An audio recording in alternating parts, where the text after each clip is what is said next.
Hi, everybody. Hi. We are back with another episode for our podcast.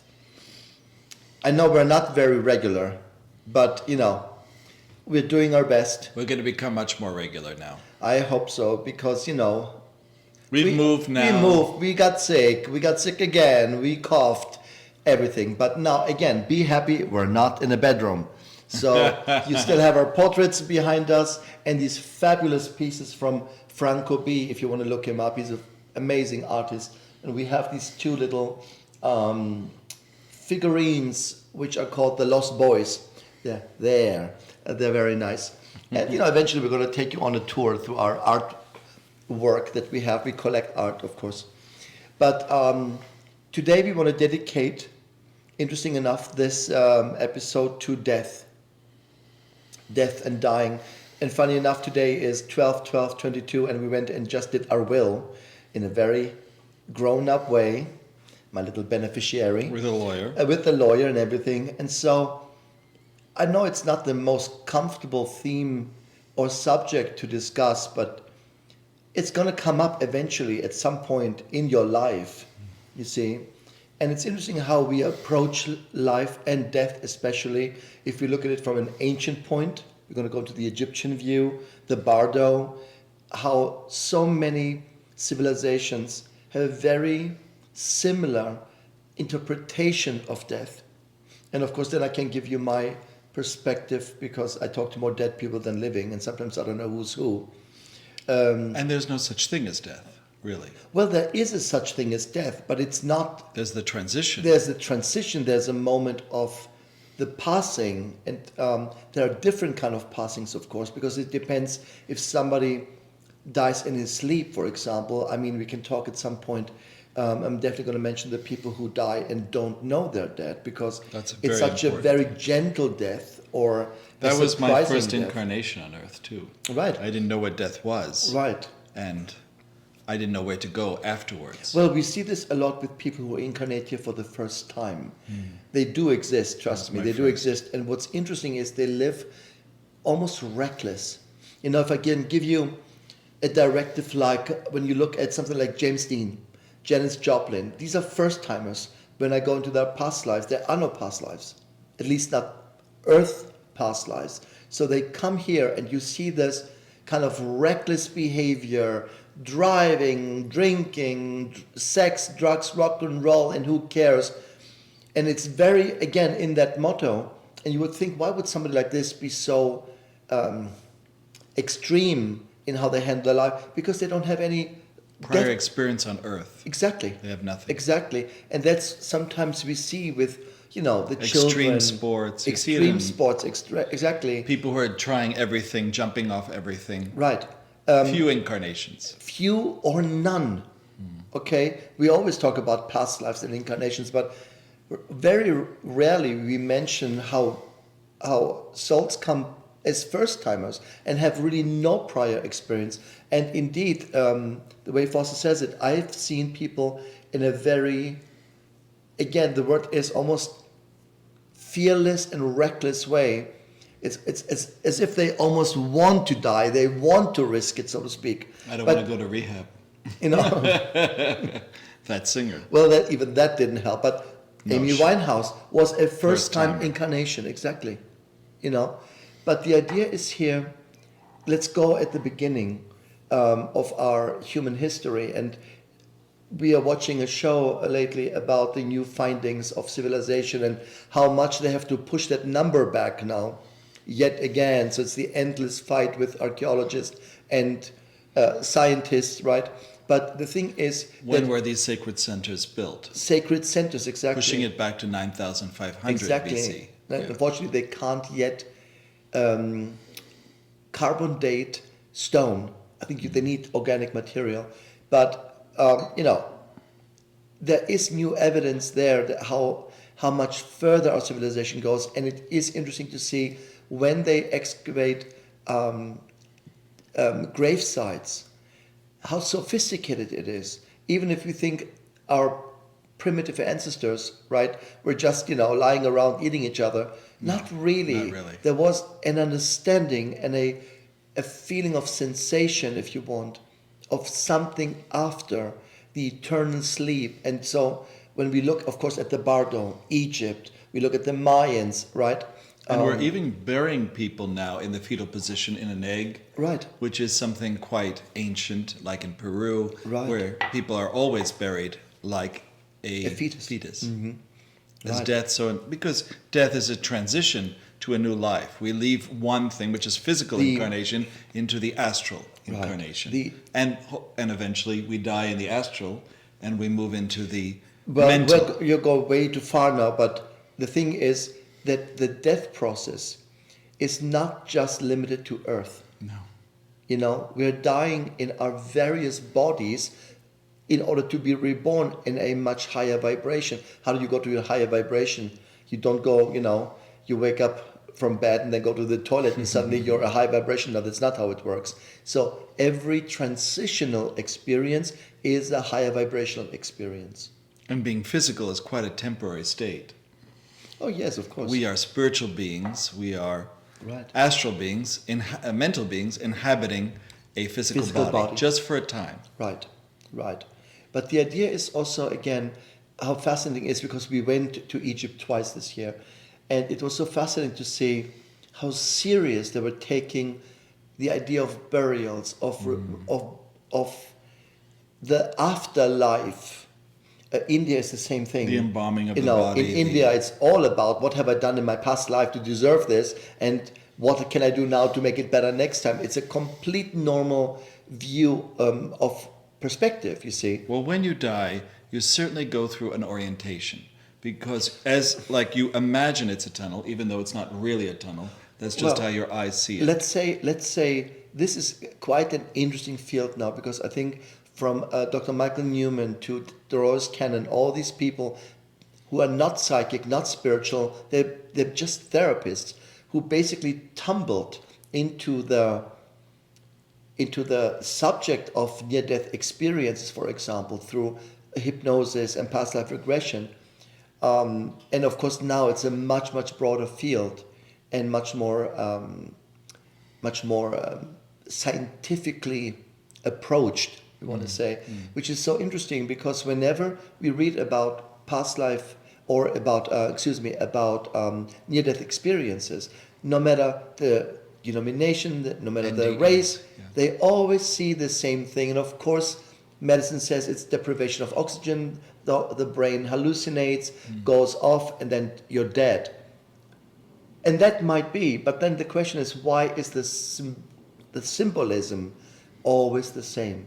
The tunnel, the light, the peace, the love. My favorite dog came, my parrot, my mother, my sister, my friend, to pick me up.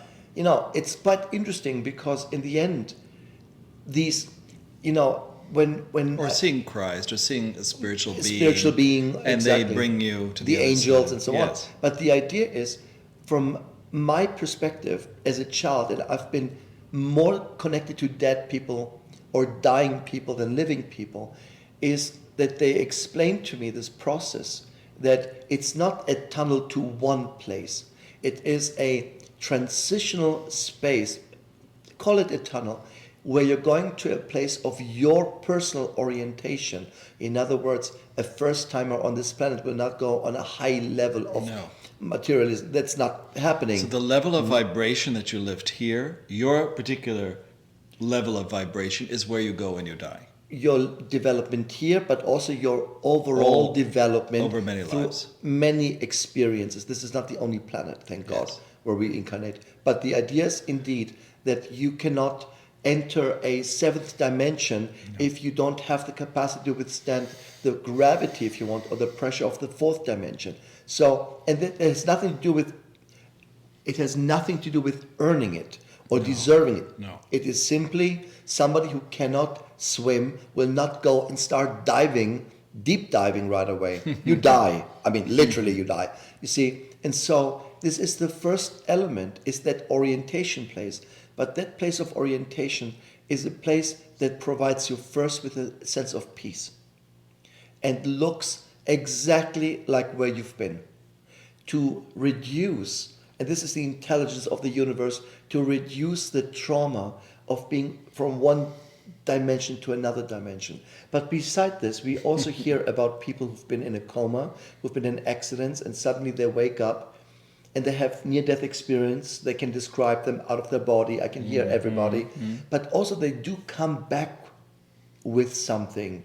Some have healing abilities. Some can hear. Some can see. Some have visions. Some can speak languages. Some people, their heart opens too. Right? I mean, there is something interesting happening here.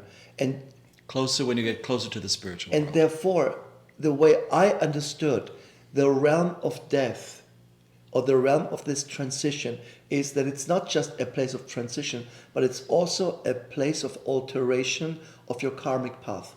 In other words, if you feel something is missing or not completed,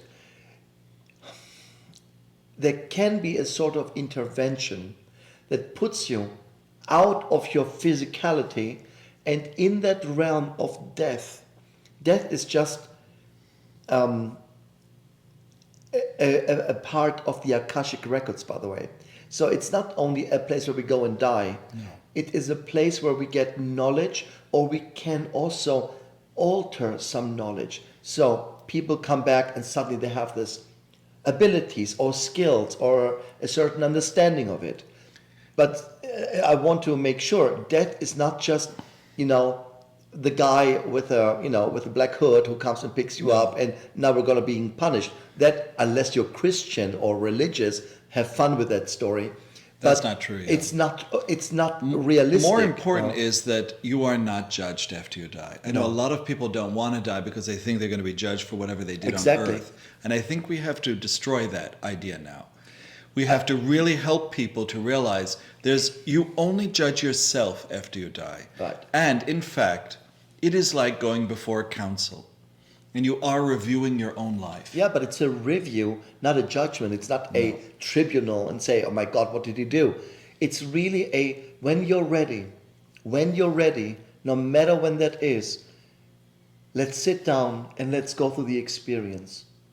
And you feel it and you remember it. If that is your desire, you don't have to. No. Some people even say, just get me the hell out of here. Yes. Get me out as far as... Absolutely. But, I don't know what I said, but I came back. We lived in Los Angeles because Christos said when he dies, he goes straight to Mulholland Drive, to his house on the other side. Right, on the other side, I have a building on Mulholland Drive. So he said, let's move to LA because when I die, I can just hop, skip, and jump to my home on the other side. Silly. But the idea is, our first house in LA, where we lived for 20 years, was literally 10 minutes from Mulholland Drive. We lived right there around the corner. So do you still believe that's really your house, that you will always go back to that house? It's an astral. I said it in one of our podcasts, one of the very, very first experiences when you go into a mystery school is, at least in my experience, we had to build a place on the other side. They didn't tell us why, but we built a place on the other side. And mine was on Mulholland Drive because I had a book about the US, and in the middle of this huge tome was this classic, very famous image of Mulholland Drive that oversees the valley. And I said, that's where I'm going to build my house. So that's where I built the house. Therefore, if I shed this physical body, I'm going to go to this place. And the reason why we did it is to know that we are dead, to know that we have transitioned, because the transition can happen so quick and so smooth that I'm telling you, 60-70% of people who die don't know it. They think they're recovered miraculously and go home, and then are surprised because that you no have one no talks to them. illness, you're not sick anymore, nothing. All of it, even the mental illness, everything leaves. Exactly. But it is so realistic. Again, it's a form of reality that they can't tell the difference. No. It is like falling asleep for a second, like taking a nap, and then you wake up. Exactly. That's what death is like. Exactly. That's exactly what it is. It is a moment of like this. It's not when we see our parents or friends or children and they are dying this heavy death, and finally they have their last. It's not like this. Before the body ends, which is usually about 48 hours, the spiritual part has detached already. So what you're dealing with is the aftermath of the personality. It's like an echo, if you want. But we would say in a funny way, no one's home. Well, two of my friends, while they were dying, decided to broadcast it on the internet. And one did it much more quietly. Maria Quant, when she was dying in Santa Fe, she was quite young, and she was giving the play-by-play. And now I'm going towards the pyramid. And she had 12 people meditating around her while she died. So Maria said, I love you, Foster. You're an authentic spiritual person. The one person I really trust. I'm going to give you a sign after I die to show you that there's much more after death. Of course, I already believe that, whatever. But Maria, I met her when I wanted to go through a death process. I was 28 years old in my Saturn return, and I wanted to go into samadhi. Now, I kind of induced it. So I stopped eating, I fasted like a shaman, I went away into the desert, all that kind of stuff. And I had somebody, Richard Champion, who was watching over me. He was, whenever I needed to eat or needed water, whatever, he helped me. And I voluntarily died. Now, right after that, she died, Maria. And she did a play-by-play explaining, I'm going to see you again. And then I had a dream right after she died, a few months later, in which she came naked in a raincoat, and it was raining, just staring at me. And I woke up very suddenly in my sleep to say that there's more beyond the veil. I'm there, and I'm in a purification process. The rain, fertility. Another thing that happened when I was hit by lightning, I have no memory, really, of the whole thing. I know that my shoes were knocked off, and I was lying on the ground, and people wanted to take me to the hospital. I said, no, I'm all fine. I don't like to go to hospitals. Just take me, to lie down at home. And I just remember that feeling of the other side. One time I woke up in a dream, and I was in orientation, and there was a woman at a desk, and she was just looking at me like, what are you doing here? Go back. It's not your time to die. You like to come and visit. And another time, there are a lot of experiences with death. I had an image of the Mother of God, and she was just standing there, and there were just gates, huge gates, and the gates opened, and of course all the air was filled with bells, and the sound of millions of bells, and it was just so beautiful. And I was drawn to go to the other side and be with her. And then I realized, no, I have to come back here. And when you died, you were in a coma twice. So what happened to you? I know that... I remember it like it was yesterday. I remember sitting on my bed, looking at my body, and I had this drip. And the night nurse was supposed to watch that drip, pay attention, and I saw her sleeping. And I remember so vividly, so clear to me. Even today I remember it. And when I came out physically of that coma, people were like surprised because I woke up with no damage, basically. I had meningitis, so it was a very serious thing. And interesting enough, we were standing all together, and I opened my eyes, and they talked to me and look if I'm okay. And all I say is to this nurse, you shouldn't sleep at night. It's serious. You have to watch that drip. You really shouldn't sleep. Her eyes bugged out. It's like, what the hell is going on here? But to this day, I remember it very well. But also, Foster, you mentioned something which I want to tell. I think that, and this I heard a million times, is that we dream often, or in the dream state, we can enter the other side. Which absolutely many, no many problem. times, yeah. 4 or 5 times a week, we actually go to the spiritual side to recharge our batteries. We do this anyway, by the way. So that's why they call sleep the little death, or the little brother, or the small brother of death. And I remember my father, before he passed, my father hardly talked to me ever. But he came one day and he said, I had this vivid dream that my father, my mother, my brother came. They all had passed already by then. And they were like in the room, in the space. And though I can't read for myself anything, really, it stayed with me. It was so specific. And then I dreamt that he was on a boat, or like a small boat, and the boat sank, and I saw it from the beach, and I ran into the water.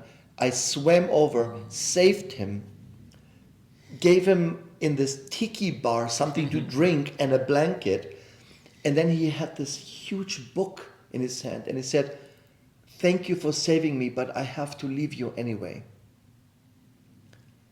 And then I woke up, and I think for 2 weeks I cried every day, because, even not seeing it, I knew something would happen, and it happened, I think. Well, 2 weeks later, basically, he passed away. After you die, especially in a car crash or in some sort of illness in which you're not going to come back except more like a vegetable, or you're going to come back quite, Well, you're going to encumber yes. the people around you Yeah. with quite a lot of But bills. so A lot of people are making that decision in that moment while they're while they're out of their body and they're on the other side, and they decide, I don't want to come back to my Again, body. you're jumping ahead. But the idea is, indeed,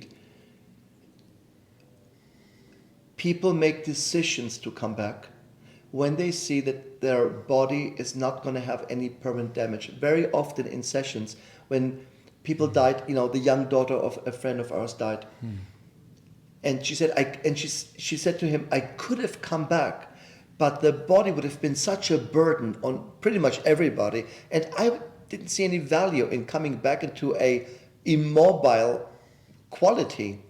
And that's why... And being a burden for the family. For Many the family. people say, I don't want to be a burden for the one I love. Exactly. That's why I'm not coming back. And so, and that is one But you element. can return to your body. Let me just say this, because you started it.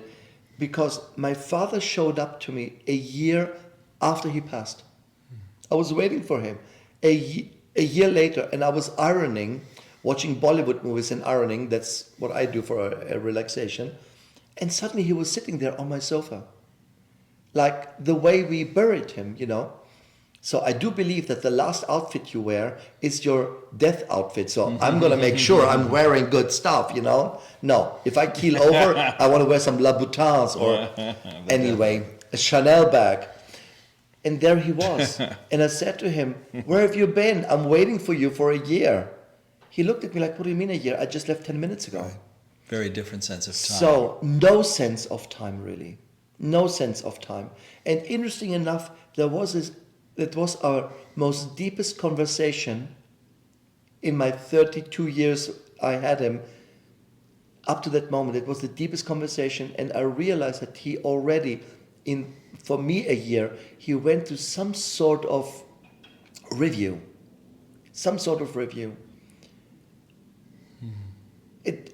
He never showed up again after that. Never again. But quite often, what we call a haunted house, for example. It's not haunted, it's just that somebody lives there, doesn't know he's dead, shows up and says, "Who are these people opening my drawers?" Yes. And leave moving my my house. stuff. That's Leave what my they say. house. Exactly. This movie, The Sixth Sense, Right. excellent. I can tell you that whoever consulted on that got it almost right. And the other one, better actually, is a movie with Nicole Kidman, which is The Others. That is Right, all about death, a complete, Right, and very ghosts. correct idea of what happens when somebody dies in a trauma, unexpected, or even in a suicide. A suicide is, of course, that passing that is not allowed. Yes. This is where you don't break your contract. But most suicides are bipolar conditions. There are schizophrenic, manic, depressive, bipolar conditions. So these people are being picked up. You know what I mean? They're not going to be left to their own devices. Or judged or condemned. Because they're doing... No, not at all. They're doing it in that moment, so they're being picked up.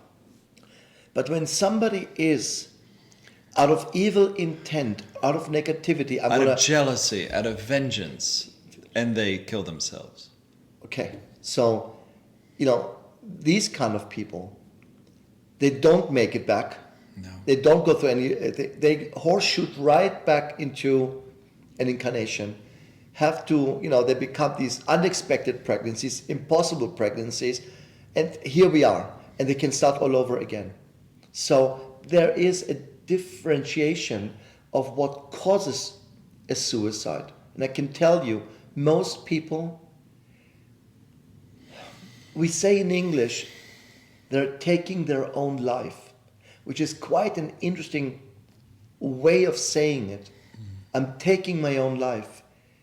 It's almost like I'm claiming it, I'm reclaiming it in that sense. And that's what they want. But these people think that suicide is the way to reclaim it, but it's the feeling that they want to reclaim. But you often say when somebody commits suicide, they don't have a spiritual guide in the next life. They have no one there. Many times they will incarnate even in a godforsaken place because they didn't finish their life plan, and they have to finish it out in a quite a difficult way. Without making it sound like a punishment. But the thing is, it's that one deal in the cosmic contract that you don't break. Never. But again, there's intelligence which still says this person didn't commit suicide out of nastiness. My mother had a friend who and her son was married to a psychotic person, basically. I mean, she was just a nutcase.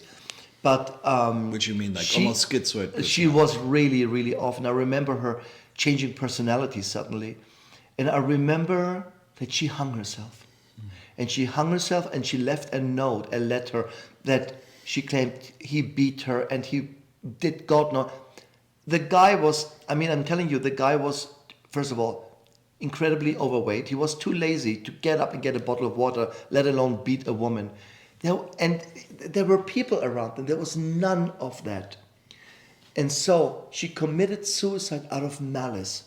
I can guarantee you she horseshoed right back into uterus somewhere, somehow, somewhere, and has to figure out life now.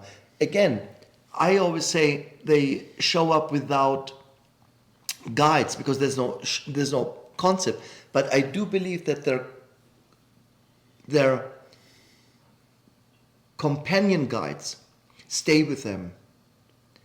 I just experienced that sometimes guides say, when this happens, we have to really find a way to reconnect with them because there is an abrupt disconnect of connection. You know what I mean? It's just like she incarnates now in India and the guide is in South America. Yeah. It's like, where the hell did she end up? It's a bit of a mess when you commit suicide. It's a mess. On every level. Mess. But it depends on the state of mind you're in. Yes. And again, suicide, and to all the people, please get help if you feel this. And it's normal to feel it, by the way, because, once a month, you get that feeling, think, what the hell am I doing here? But look. Get over it. Please get help. There are many good sources where you can get help if you feel this. But trust me, it is about taking your life, reclaiming your life. So when I was in college, my very first day at Georgetown, there was a girl, and I had nothing. I just saw her out of the corner of my eye a few times, and I was walking down the hall, and there she was in her room. So I walked in, and I sat down with her, and she was about to commit suicide. Mm-hmm. And basically, just coming into her room, talking to her, making her feel better. Yeah. She didn't commit suicide, which always shocks me when I see you, and someone's committing suicide, but you don't do anything. You never interfere. No. I always interfere, but Christos never does. Because it's free will, it's free will, and sometimes you don't know if you say something, if it's going to make it worse and push it through, or if it's a... I trust myself. I trust that I'm there at the right time. See, but ultimately... And it's happened a few times. People about to commit suicide, and then they find me, and then we have a conversation, or I work on them, or whatever. But I think also, still their choice. Again, it is a form of death, which, as Foster says, it leaves a mess. It leaves a mess for the soul, it leaves a mess for the people, it leaves a mess for those who have to catch you, and eventually the person who has to give birth to you. Well, Ani Galern, she was a healer and very close friend of mine. And she had all these Filipino healers working on her. And, she tried everything, but she was dying. of cancer. And so she went on the television and she started to explain all the stages of her Bardo process. And then finally she died. She wanted to explain it. You know, now I can't taste anything. Now I can't smell anything. Now I can't feel anything, actually.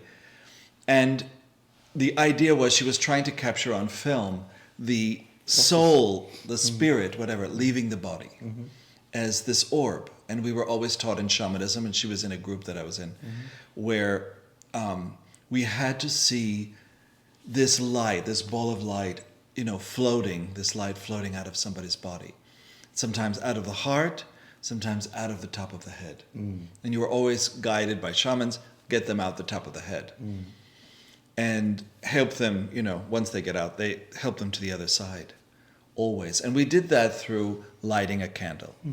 Whenever we lit a candle in shamanism, we made a doorway out of the candle flame. And you could read a book, or you could say prayers, or you could, you know, do an intention, whatever. But you create a space in which that candlelight is a golden white doorway to the other side, like the tunnel. And you see the doorway very clearly. I know they use this in many TV shows later. But in shamanism, we had to light a candle. You know, some people do pendulums. I give you 10 minutes, 1 hour, or until midnight to leave. And you would ask the spirit or the soul to pass through the candle flame to the other side. Some people use pendulums with that, you know. There's many ways to do it, yeah. Many ways. But the idea is... and the soul passes through. You know when they've passed because you feel at peace. Yeah. You feel, okay. Yeah. And for me, I just see it. I see them going through the door. And I feel them, they're on the other side. But again, it doesn't mean that the body is dead. No. The body has its separate timing, if you want, not the spirit. And it's not the soul who incarnates. The soul always remains on the other side. They live in the soul world. When people say, I lost my soul, it's a stupid thing to say because you can't lose it. It's always part of your companionship, which is guides, angels, even demons, or whatever you want to call this. And there's a dimension of soul. There's a dimension of soul, absolutely. In shamanism, you have to go to a place where your soul lives, in its dimension. And once you go there, you're absolutely okay, that's the soul untouched, no matter what happens in your incarnation. Well, that's what we did. You know, we had to go to the astral level and start building a home, just in case something might happen, so that we know, I'm here. I'm definitely not physically alive anymore. Which brings me to that question. Will I go back to the island that I live on, the island of the birds and all these animals, when I die? Probably. Because I have this island, you know, full of animals, you know, where the lion lays down with the lamb, everything happens there. But it's the island of birds where I teach the language of birds, which is the spiritual language. And it means many things, the language of birds. Also, it's something that you built at some point. It's an alchemical language, yes. No? And I built it. It's quite a place. And everybody who knows me has visited me there before they met me here. No, it's, again, we all have our different levels. I kind of, I used to separate layers like a department store, basically. But, you know, it's really much more a form of a very melting into each other's city. It's like when you take Rome, New York, and Paris, and Tokyo, and you meld it together. So one part of you might not be interested in the Tokyo part, but it will go to the New York part, so to speak. But it felt for me, when I was a child, often very segmented in that. Because there's the orientation level. There's the orientation level. There's the level of nature on the other side, where all the animals exist, all of the different continents, including Lemuria, Atlantis, Sahara. This is where you learn about the Gobi Desert, all the different civilizations. If you choose to remain in the astral realm of this planet, because some of us, we take the first seat, first class, and off we go. Yeah. Absolutely, another galaxy, universe sometimes. Yes, of course. You know. Which is much more, again, I don't want to say it's much more better or exciting because they have other issues. But you call that the third level. The third level is the level of nature, where you can study nature and you can be with trees and you can heal. And heal. It's the place of healing. In a vibration level, it would be 110 hertz, so to speak. And so it is that clean nature sound healers, of yes. where nature heals itself. And you would be surprised how many people really, even who don't need to go there, they're higher, they go to that place of nature, and that is what we call Gaia.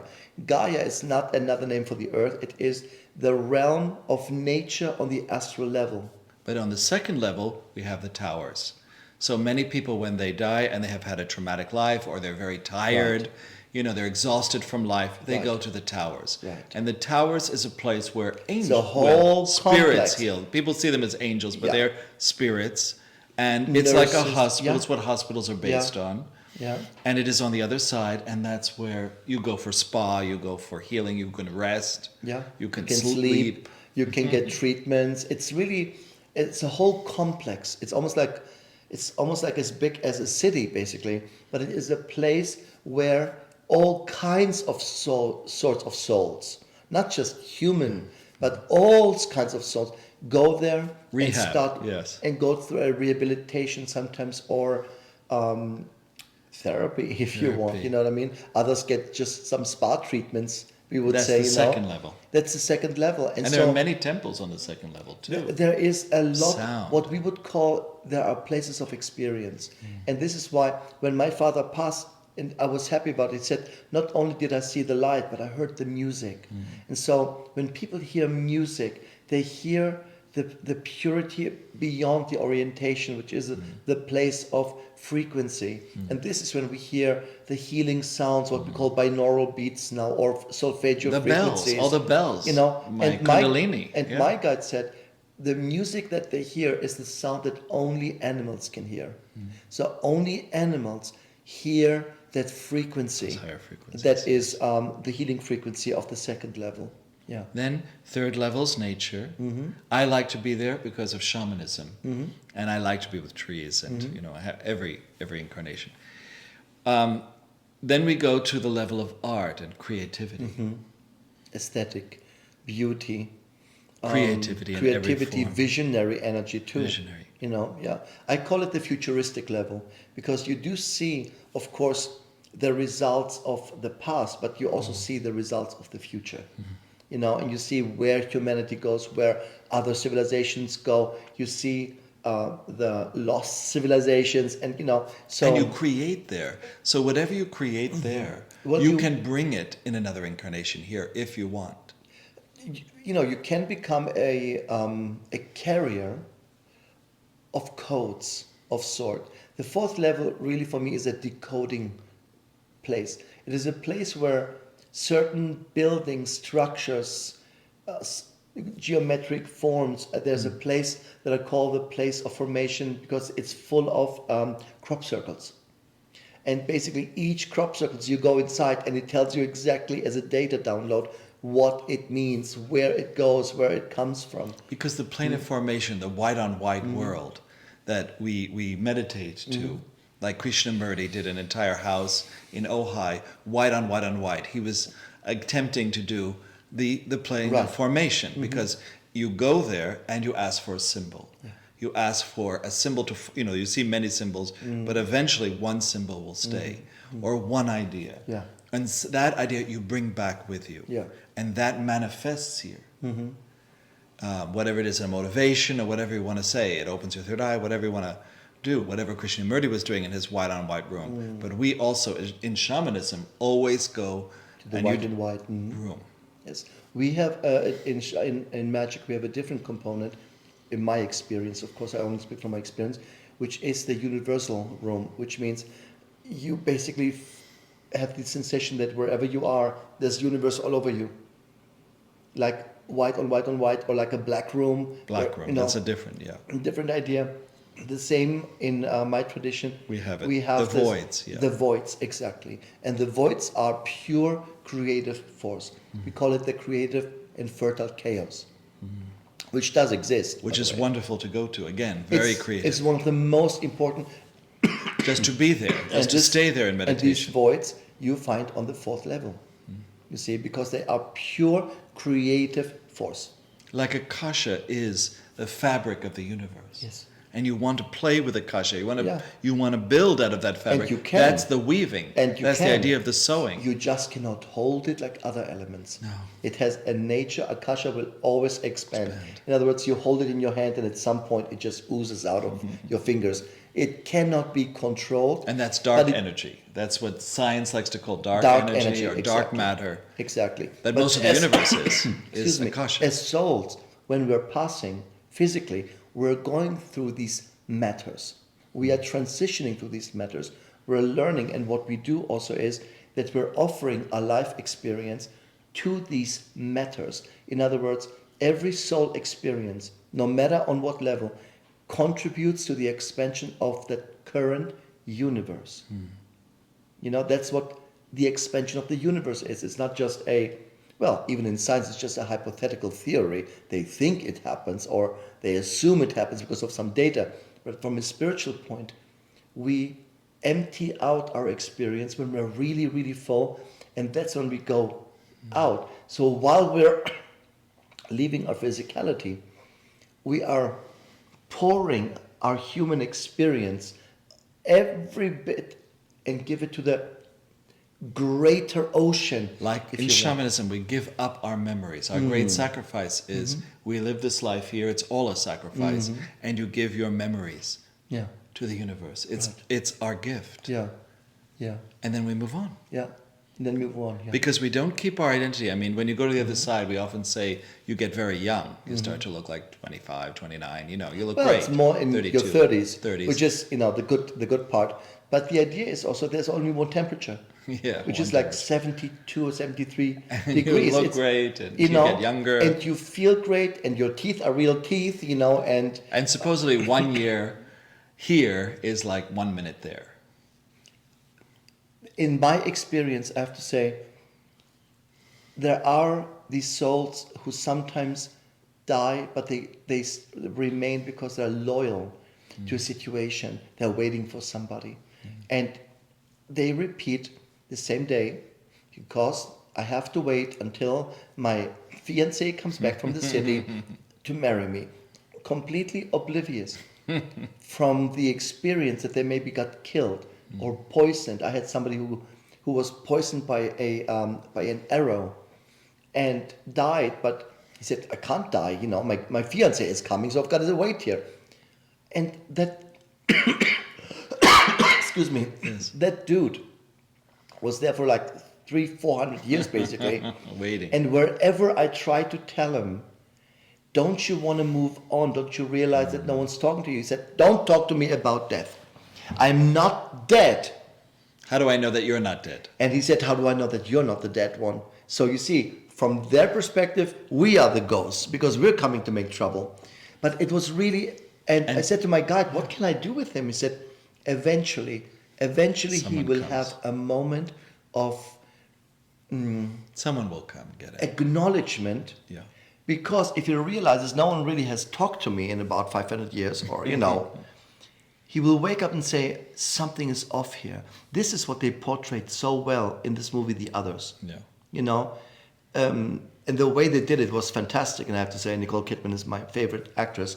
She plays it really well, but they capture the essence of what happens when you come to that moment of self-realization.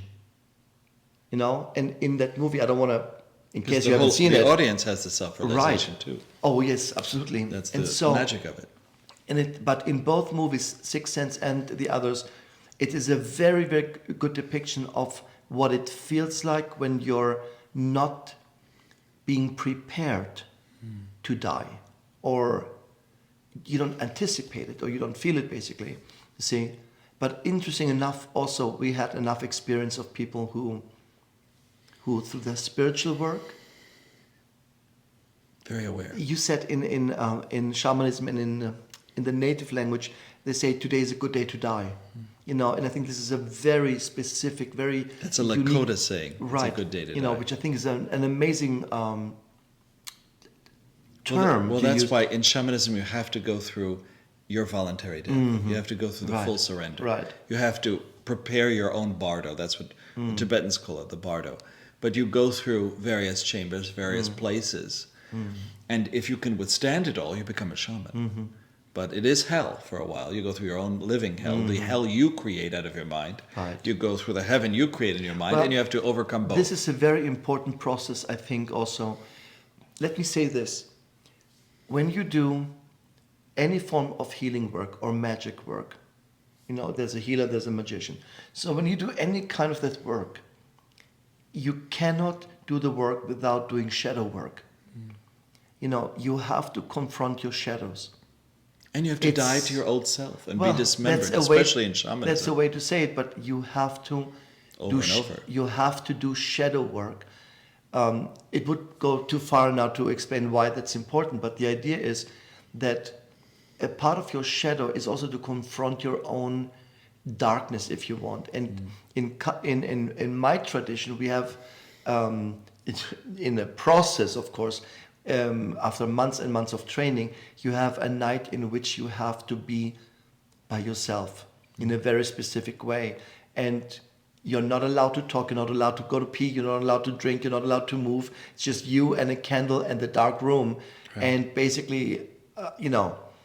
You confront your shadows. And they whirl around you. They make noise and you can record it. It's terrible. Yes. But it is the idea of confronting the shadow, because the confrontation of the shadow will give you power over your true self. Yes. And so the process of death and passing through is, in its essence, a reclaiming of your true power. That is the idea. And while I was going through this voluntary death, this samadhi, I built a house. I eventually built this house. I left everything and I built this house, a physical house. And this priest came and he said, I want to build a house for a shaman. And he started to build me a house, which was quite an amazing thing. Of course, I was paying him. And, women would come, these Indians, and they would sing into the walls of the house and hit their backs to the walls. It was amazing. But just as that all finished, and I had been through this near death, birds started to fly out of the sky and die next to me. They would just come right next to my foot and die. Usually when I was growing my vegetables, that time I was growing my own vegetables, right at the house. And should we mention the idea of death in animals? Well, animals, when they die, they take the rainbow bridge. They do not take the tunnel that we take. It is I'm telling you, the concept of the rainbow bridge, it's like a wonderful fantasy Disney thing. It's almost real. I'm telling you, it's almost real. Because it's not the bridge to Valhalla that we're talking about. What I understood with the animal spirit, or the anima of an animal, is that they don't reincarnate. So your dog Billy is not your horse Joey, okay? And you don't incarnate into a different phylum. No. Ever. No, humans don't become animals. Trees don't become humans. That is nonsense. That is nonsense. Not even metaphorical. Whoever built this, they say Buddha remembered himself as a tree, a horse, and a mouse. No. Whatever he smoked, trust me. Whatever he smoked. No, phylums don't change. But animals only come once. Only come once, exactly. And they say they come, especially. There's a spirit in the animal world, which is the domesticated spirit, which means that the animal has chosen you as well at a certain point to be a companion.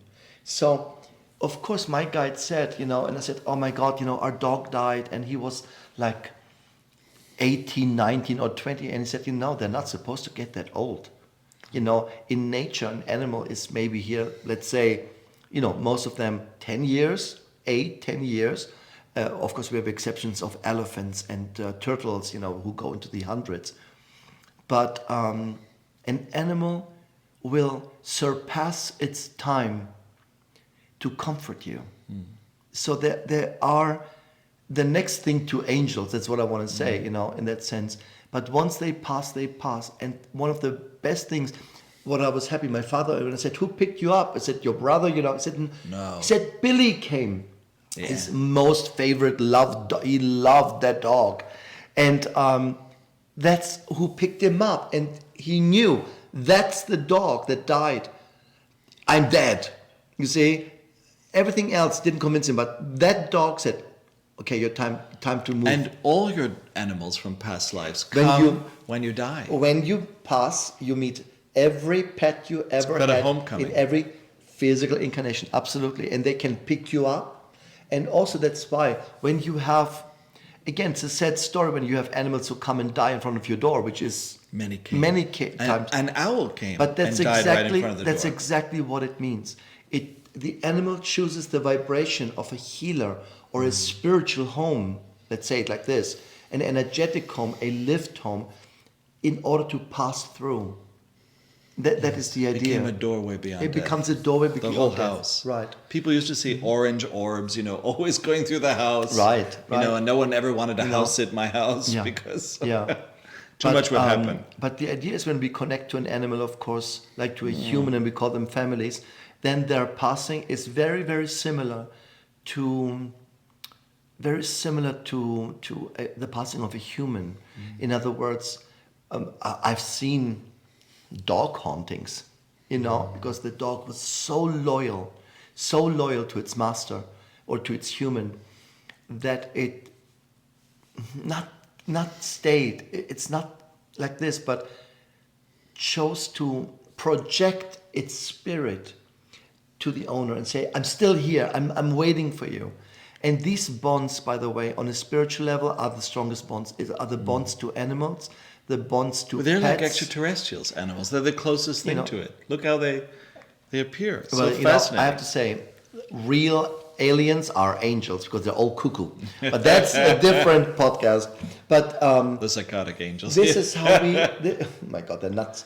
But the idea is, this is how we see death, interesting enough. You see, there is no punishment. There is no hell. There is no heaven. There is no nonsense like this. No. There is really an approach, a return to true normality, truth, authenticity. And that's why everybody says I felt so much love and so much peace, because that is what it should feel like when you're entering a place like this, and there's love and forgiveness and all these good feelings, basically. But there is no scoreboard. And someone says, "Oh, you down the hole." Of course not. It would be ridiculous. A lot of the dead visit us. Like my father used to sit in the living room, or my mother, would appear, naked, swimming in Rhodos in Greece because she died. Of course, when my mother died, we were outside, remember, on the balcony, and a giant deer came with the horns, the stag, and just stood and stared at us. And that had never happened, in the middle of LA, in the middle of our backyard. There's not that much room for a giant, stag. And that was the spirit of the forest telling us about my mother and her death. We both had experiences of being companions to death. Well, the most important thing was when we had a workshop in England about the other side, about magic. So we were there doing a lot of magic. We were doing rituals, and we were building magical energy. And we were in the house of a woman, Miss Ryder, and she had done a lot of philanthropy, was very, very Christian and Catholic, and she had owned this beautiful mansion in Buckinghamshire. And there we were in the house doing all this. We were building so much energy, and there she was. She just appeared. I mean, she's been dead for everybody to see. For everybody to see, the whole workshop. I mean, she's probably dead 60 years. I don't know how long. And her portrait is also in every room. And there she was, dressed in the same dress as in the portrait. And she came and she asked me, "Do you want some tea?" And I looked at her and I thought, this is the woman from the house. And while I was in the house, remember that all the windows burst open in the middle of the night, and I've had to, what's happening? And of course, she gave a lot of hints. And she started to come up to different people in the workshop and offer them tea or just have a conversation. And she was a dead person. It looks exactly like I'm looking at you now. I don't see any difference between the dead visiting or you. Yeah. And then, of course, one woman said, I left the room and I missed it and I didn't get to see her. So there she was in the garden waving. And she walked to her grave and disappeared. Right. Now that was why is this happening? because you provided the etheric energy. Yes, for her. And that is something that, every religion speaks about spirits and everything. But once you tell somebody you saw them, they all think you're crazy. It's beyond me. But everybody saw her. It's beyond me. And everybody saw her. And again, I think that a phenomenon, I think that when you do spiritual healing work, especially shamanism, or when you do temple work, and you really are in charge and control of the energy, you're providing a intersection of communication. And there's nothing scary about it. There's nothing negative about it. These were beautiful rituals of magic they were all doing. But when a spirit thinks it's been unjustly unalived or mistreated or anything, it will go for it. It's just the nature of it, and that's what we call a haunting and so on. But you shouldn't be afraid of it. But Foster, let's offer our friends a little bit of a solution. When some people will have, older parents and so on, or somebody's sick they take care of, what should they do in shamanism? What is the first thing that you would say? Do this if you want to support this. Well, first of all, you're the witness. So they are starting to go through their regrets. And if you give them enough space, or you give them a certain feeling that you're there, something breaks in them, and people start to forgive those kids that they haven't spoken to, or those people that they've been so angry all their life, or what they're holding on to as secrets in their past.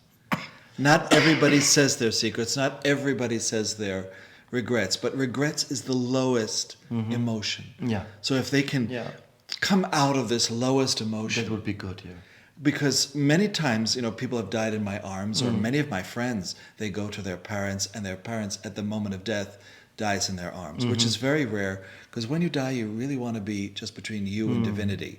You and spirit, you don't really want other people around. Right. But it's a very private event. Very private, but very holy. And so you don't do a rite of passage or whatever. You don't say that kind of thing to them, like I have to pray for you and da da da. You show compassion. We just did it with our lawyer. We did our will just before we started this podcast, and one choice that we signed for is, if something happens to me, I don't want any life extending measures. I don't want any machines. I want nothing. Take what you can use and just burn the rest. It's. Well, I used to be at dinner with my father's friends who were not open to any of this, and the racing commissioner of Pennsylvania or whoever they were, and I would sit next to this woman, and always I would just turn to her and say, "So your husband died? He's right here, and he has a message for you." And she just burst out crying, and I said what he wanted to say, and everybody at the table stopped their conversation to watch this. I think this is. Of course, their only reference was Shirley MacLaine, but it didn't matter. I needed to say it to her, and you've done that many, many times. I did this way before I met you. Yeah. And one of the most beautiful things, I have to just say it, that Christos ever did, we were in Japan, and she had lost her child. It's our tour guide. Our tour guide, but she was also somebody who was becoming our friend. A friend. And Harumi. And when she lost this child, she developed cancer after that, and lots of things happened to her. And she had just come out of that huge grief. So Christos saw her daughter behind her and took a photograph.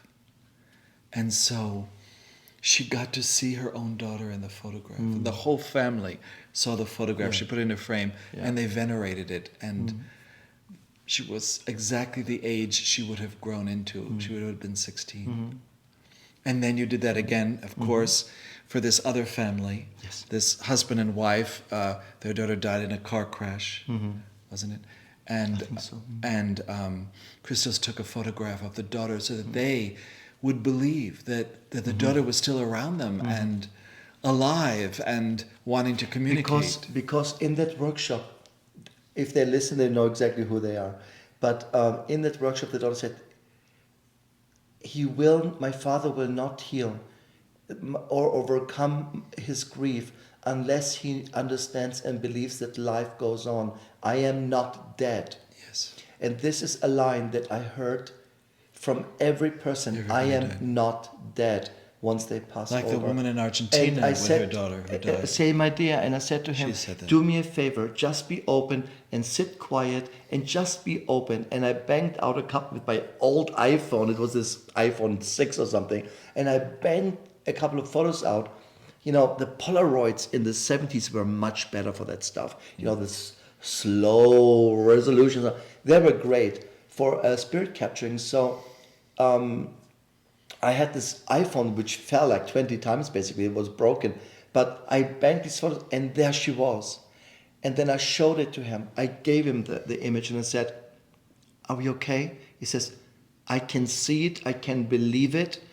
And you could see how his aura. It really helped the people. It helped them. It helped them to accept what happened, but it also helped them to accept that there's a world beyond. There is a world beyond. Exactly. We don't really die. These are my most favorite moments. I have to say. You see, also, and this is why. And you captured my dead mother as a Japanese woman. She dressed up. My father came, with a suit and tie. Your mother was always very fashionable. Even my spiritual guides you photographed while we were at the Acropolis. Idea is, what I want to say is, and let's go back to the idea, what can we do to help somebody? I think something you can do is to offer the person, if that's in the possibility, some form of relief. You know, the idea of confession. And that's a wonderful thing to do. Yes. Not in a religious form, of course. It does make sense. So sometimes we can be lightening the burden on your heart. Exactly. So that is something that you can offer. But from my own experience, don't think that you know best what they need. No. You see, like when your friend was dying, you were there, and the minute you were not by his side, that's when he died. That's when he died. You know, and I said, don't worry, I'm there, I'll take care of you. You know, I mean, hours. And I think went out to go to pee and came back and he died. And I thought, why did I have to go to pee? You know, I'm sitting here for 20 hours, you know. And he showed up and he said, don't do that again. You know, you basically just interrupted my process by just sitting there and talking. Like, just shut up, just shut up. And I thought, okay, he's really dead, Well, why did you come back from the dead? Was the nurse said to you, your mother needs you. And that's when you came back. You hated her for that. I didn't talk to the woman for a year. But I remember really coming out. I remember my grandmother, and I hear this, your mother needs you. Okay? So that gives you a little insight in my damage. But what you can do is, again, let's stay with the idea for the end, to finish this podcast a little bit. What they can do, I think what you can do is really offer symbols. There are certain symbols that we have. We have a whole video on death and rebirth, by the way, with a lot of... We light a candle. We light a candle for the people, usually a yellow candle, because it represents life and rebirth and the sun and the light. We can pray for them. We can take a photo and wrap it in pages of Lazarus from the Bible, not in a religious sense, but because it speaks of resurrection. You can read to them whatever they believe. The Tibetan Book of Living and Dying, the Catholic Book of Dying. There's so many books. Yes. The Egyptian book of the coming forth of day. But also respect if they want to be alone. Dying is in the end, it's a very, very private event between you and the universe. And it is such a delicate place. When you have 50 people around moaning and crying, it just disrupts the whole idea. And people do like to come to their funerals, though, after they die. Of course, they want to gossip. Gossip. But the idea is, especially because also I decided I want to be cremated. I just have this one rule: wait 3 days before you burn the body, because it takes time for the spirit to detach. It takes a little bit of time, and so some people wait 45 days before the end. Right, but again, if it comes to cremation, because it's such a drastic detachment from the materia, just give it a moment. It's not like take the kerosene and boom them up. Just the moment they have the last breath. Because when you're out of your body, when you die, you can also travel. You can go all around the earth. And that's exactly what it is. And I think that, I don't know, you have this in this tradition, and we have it in Greece, that we have the person in the house. We have the body and we watch over the body. I think the Jews do it, many traditions, the Irish do it. And what we think is, and what we believe is that the soul says goodbye to her own body, but also feels protected because there is somebody looking or watching over the body. Now, of course, people are on YouTube and on TikTok while the dead body sits there. But traditionally, that's what we do. We honor, and then it takes about 40 days for a spirit to enter the transient realm. But energetically, boom, it's like this, and they're through. One of the most beautiful things you ever witness is when someone's very, very ill.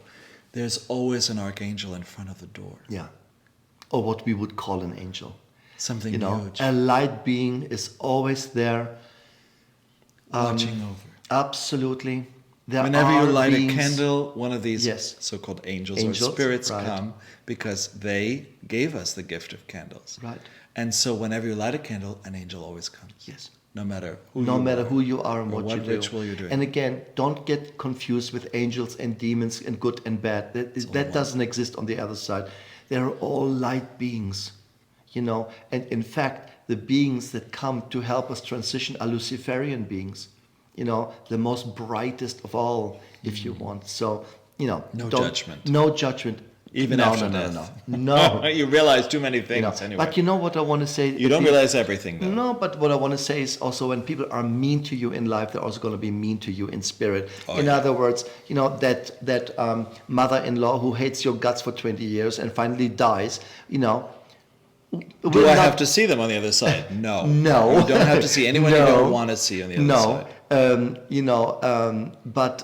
So be kind to each other here, then they want to see you on the other side. Because a serial killer, when they die and they go to the other side, not many people come. No.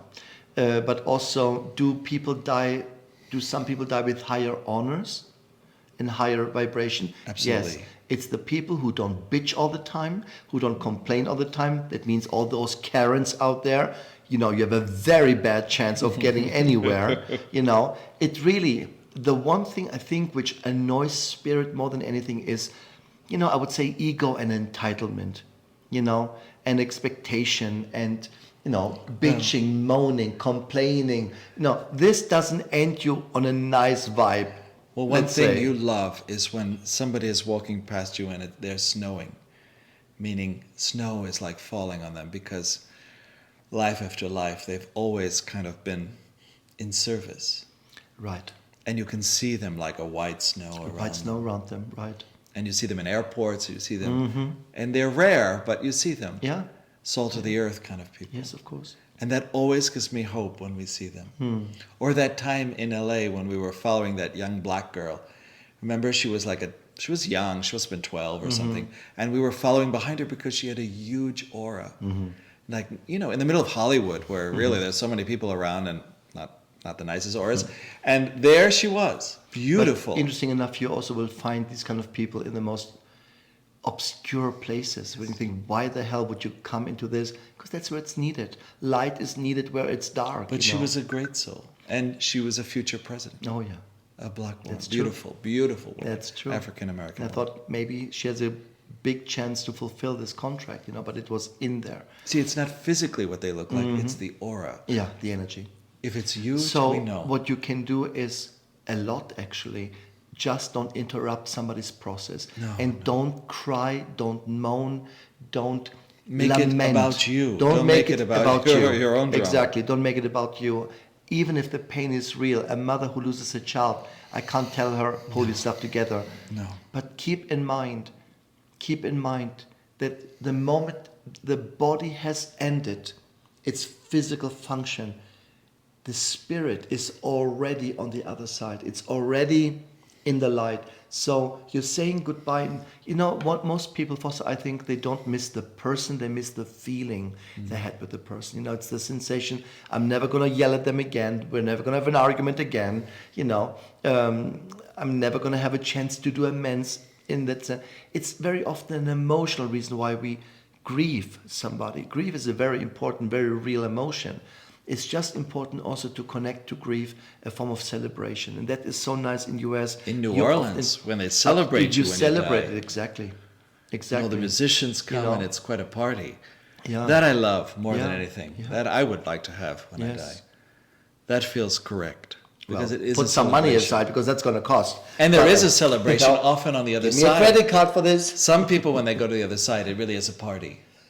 No, it is quite a celebration. It is a celebration, absolutely. We go to the other side, there's always a party. There's always a party. Unless the soul says, I'm done. I want my peace. Give me a corner at Starbucks, you know, the spiritual Starbucks, and I don't want to talk to anybody. Well, that can happen. We often say this, that every idea on earth does not originate on earth. It originates in the spiritual world, and it is brought here. Absolutely. And it's not necessarily the idea you created, or the book you created, or the movie you created. It could be somebody else's idea, but you channel it. You channel it, or you were in tune with it. You were in a similar frame of mind. No idea gets lost in energy. Ever. And just because you start an idea and don't complete it doesn't mean the idea is gone. The idea will continue to find its next best channel. Beyond death. And beyond death. Just like the stratosphere is a place where all our achievements are. Yeah. Every achievement of everyone is still circling the earth. Nikola Tesla's dream of free energy. From the stratosphere, the ionosphere. Now we just read this morning that they had a breakthrough in nuclear fusion, something to create free energy, basically. We've talked about this already, you see, and so just because Nikola Tesla got it to a certain point, and whatever happened, we don't want to speculate, but the idea was there, it was born, it was in the etheric matter, it transcends life and death. So the idea, because valuable to humanity, valuable to all people, that's what speeds these kind of experiences up very often, resulted into having now a breakthrough in nuclear fusion where you can create free energy. This is the time frame where we are. And then there's the graveyard. People are so afraid of graveyards and what could be there. Yeah, but this is all about religious nonsense. Ridiculous. You know, of course. I mean, there is nobody sitting at the grave. Okay, there is nobody with a sheet over their head, you know, running around. Forget that. A graveyard is a place where when we see a grave, it represents the person's achievement. It's complete achievement, right? In Hoodoo, for example, they will go to a famous grave to pick up some dust or some earth, if it's possible, or to get especially the vibration, a hero, somebody anything like this that you can use wise. in your energy, exactly. And we don't worship the dead, but what we do is we honor them, right? Yes. We and honor it's such them. a peaceful place. And that's what it is. It's you know, I think it's so crazy when they say, you know, be careful, they do black magic on, you know, they kill people. It's impossible. It's sanctified ground.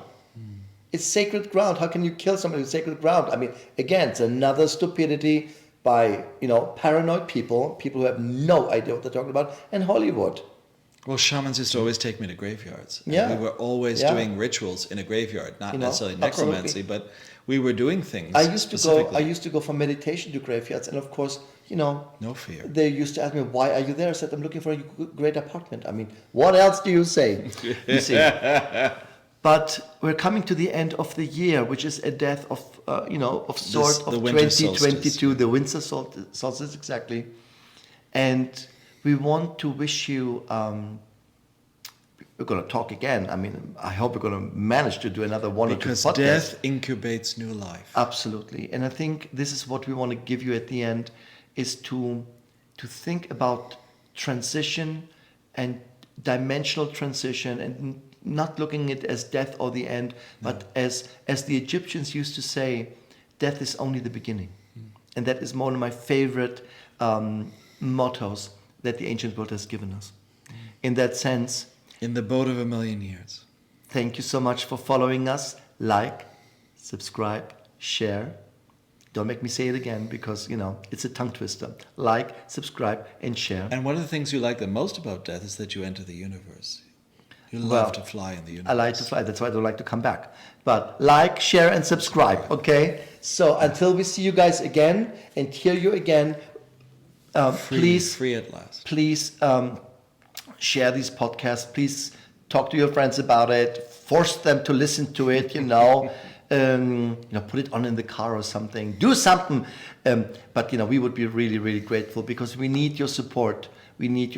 And we have another, I think 2 or 3 podcasts for our first season to complete. Well, now they're coming fast and furious. And then we will start with the second because we finally have... And then comes more Vimeos. I'm making more Vimeos. You're making Vimeos. I'm making Vimeos on numerology, on mind training, on...